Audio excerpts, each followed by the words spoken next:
Hi నేనెప్పుడు కూడా ఒక మంచి మాటతో మీ ముందుకొస్తూ ఉంటాను కదూ! సో, ఇవాళ కూడా ఒక మంచి మాట చెప్పుకుందాం. మరదేంటంటే ఇది నాకు చాలా చాలా నచ్చింది ఫ్రెండ్స్. మన పిరమిడ్ మాస్టరే ఒకరు ఇది చెప్పారు. సో, అది మీ అందరితో కూడా ఇలా పంచుకోవాలని మీ ముందుకొచ్చాను. సో, అదేంటంటే అందరూ నన్నర్థం చేసుకోవాలి అనుకోవటం.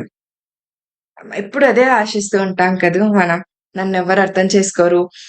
సో, నన్నందరూ రిజెక్ట్ చేస్తూ ఉంటారని చెప్పేసి నన్నే అర్థం చేసుకోవాలని కూడా ఆశిస్తూ ఉంటాం. సో, అలా కాదు. అది ఏంటంటే చెప్తున్నారు. అందరూ నన్ను అర్థం చేసుకోవాలి అనుకోవటం అజ్ఞానం. అందరినీ మనమే అర్థం చేసుకోవటం అనేది జ్ఞానమట. ఇదేదో అరకాస్ తిరగాస్ లాగా ఉందని అనుకుంటున్నారా?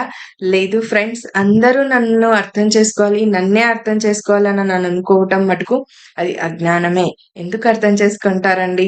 మన ప్రవర్తనను బట్టే అవతల వాళ్ళ ప్రవర్తన ఉన్నప్పుడు, చేసినప్పుడు సో, మరి మనం ఎలా ఉండాలనేది మనకు తెలుస్తుంది కదూ! అది అజ్ఞానమట. మనమే అందరినీ అర్థం చేసుకోవటం జ్ఞానం. జ్ఞానం అంటే అది. అలాగే మనం ఏం తింటున్నామన్నది చాలా ముఖ్యం. ఎందుకంటే అది మన మనస్సు పనితీరుపై ప్రభావం చూపుతుంది. మన కారు ఇంజిన్‌లో మురుగునీరు పోసి అది అద్భుతంగా పనిచేయాలని కోరుకుంటామా? లేదు కదా! అలాగే మనం తీసుకునే ఆహారం విషయంలోనూ ఇదే వర్తిస్తుంది. అందుకే మాంసాహారం దౌర్భాగ్యం, శాకాహారం సౌభాగ్యం. జీవితం కాకూడదు అభాగ్యం. ఆరోగ్యమే మహాభాగ్యం. అందుకే పత్రిజీ ఆశయాలలో అతి ముఖ్యమైన శాకాహార జగత్తు కోసం నిరంతరం కృషి చేద్దాం మిత్రులారా అని సంబోధిస్తూ ఎంతో చక్కగా, ఎంతో గొప్ప సందేశాన్ని అందించారు వీరు. సో ఫ్రెండ్స్, మనం తినే ఆహారం చాలా చాలా ఇంపార్టెంట్. మన ఆలోచనలని, ఆలోచించే విధానాన్ని మరి మనకు లోపల నుండి ఎలా ప్రేరేపిస్తుంది అంటే, మన ఆహారం పదార్థం మనం తీసుకునే పదార్థం పైన ఆధారపడి ఉంటుంది. అది ఎలాంటి పదార్థం అన్నది మనమే గ్రహించుకోవాలి. ఫర్ ఎగ్జాంపుల్ మనకి మాంసాహారం అలా తిన్నప్పుడు మనకు తెలుసు 72 గంటలు అది అరగటానికి, జీర్ణం అవ్వటానికి సమయం పడుతుందని.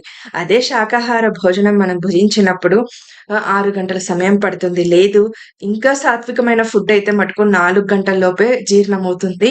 అలాగే మనం గమనించుకోగలిగితే మన టమ్మీ అంటే మనం మన పొట్ట మన పొట్ట మనం తిన్నప్పుడు ఎలా అనిపిస్తుంది? భారంగా అనిపిస్తుందా? లేకపోతే తేలికగా అనిపిస్తుందా? మనకప్పుడే ఆ తేడా అనేది తెలుస్తుంది ఫ్రెండ్స్. ఆశకి తినేస్తూ ఉంటాం. నోటి రుచి కోసం తినేస్తూ ఉంటాం. కానీ నిజంగా చెప్పాలంటే మన టమ్మీ, మన పొట్ట ఎంత ఆనందంగా ఫీలవుతుందో ఒక్కసారి గమనించండి. అప్పుడే తెలుస్తుంది. మనం తినేటప్పుడు కూడా ఇంత తినొచ్చు, ఇంత తినకూడదు.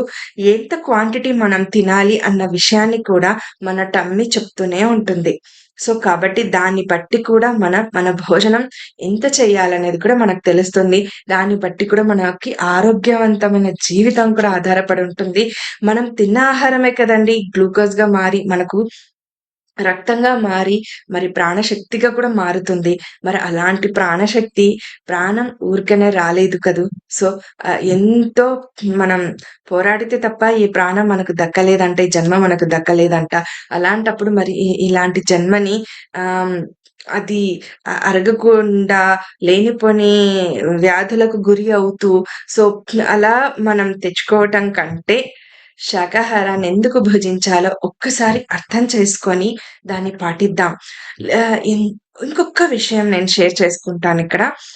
ఎందుకు ఇంతమంది ఈ ఈ విషయాన్నే నొక్కి వక్కాణిస్తున్నారు అంటే గట్టిగా ఇంతలా చెప్తున్నారనేది అర్థం చేసుకోండి ఫ్రెండ్స్. అర్థం చేసుకోవడానికే ప్రయత్నించండి. అండ్ ఇంకొకటి హ్మ్. ఏదైతే ఏ జీవాన్నైతే మనం కట్ చేసుకొని తింటూ వస్తున్నామో, మరి ఆ జీవం తింటున్నది ఏంటండి? శాకాహారమే కదూ! అక్కడక్కడ మొలిచిన గడ్డిని, పచ్చి గడ్డిని, మనం వేసే గింజలని అంటే ఏదైతే మనం కాజు అని అవన్నీ బలం వస్తది అని చెప్పేసి వాటికి పెడుతున్నామో, మరి అవే వాటినే ఆ కాజు వాటన్నిటిని మనం తింటే మనకే బలం వస్తుంది కదండీ! మనకు కూడా. మరి అలాంటి బలం వాటికొస్తున్నప్పుడు మరి మనకెందుకు రాదు? ఆ బలంతో మనం సంపాదించి పెట్టినది వాటినే మళ్ళీ మనం తీసుకొని తింటున్నాం.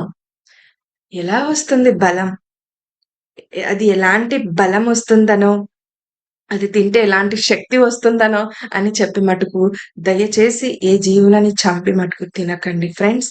అంతకంటే మహా దుర్భరమైన పరిస్థితి, దుర్ఘటన ప్లస్ ఇంకొకటేంటంటే అలాంటి సంఘటనలు రాకూడదు.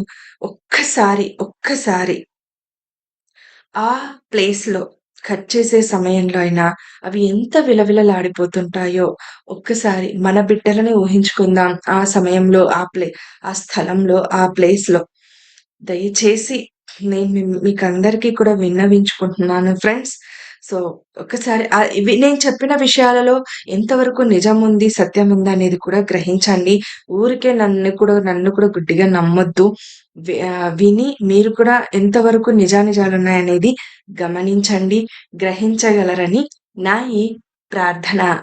Thank you. Thank you. Thank you.